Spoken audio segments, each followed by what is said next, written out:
Alright, this is Paul again from EMD Automotive.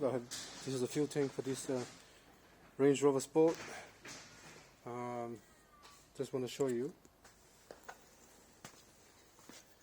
This is my rigged up fuel pump.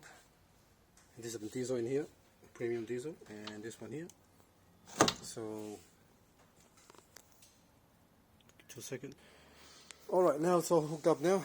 I'm going to turn on the fuel and have a look at the actual pressure gauge, and then we'll go from there. Alright, that's all hooked up now. The fuel pump in the tank was hooked up to here. As you can see, I can't take it off. It's really hard to take off. See this part there? It's a plastic. They actually screw on to this. They actually push on. It's pushed onto that one there. Sorry. That pump was supposed to connect to there, not here. Because this part here is the return. That's the return, and that's pressure going to the forward. Alright, so just going to turn that on, and if you watch the fuel pump, if it goes up, then you know it's,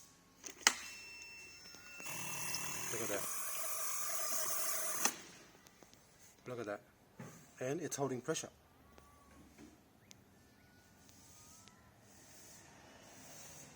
It's holding pressure, no leaks. Alright, so the problem was the fuel pump was connected. He didn't want to do that, so now I'm covered in diesel. So pretty, I was just about to actually release the actual hose, and then the hose popped off. So that means there's no leak inside here and there.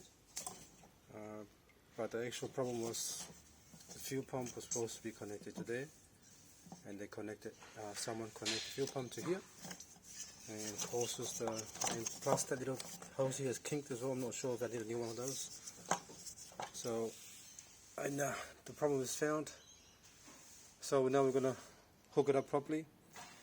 I might have to get another fuel pump if I can't take that piece out, but that's stuck in there pretty badly, and I might get a new fuel pump, or maybe I can get a new one of those. If I can find one of those and just use heat gun to take it off and put it and slide it into this fuel pump here. I've got to get the right one, and then connect it to here, and then put everything back together, and that's it.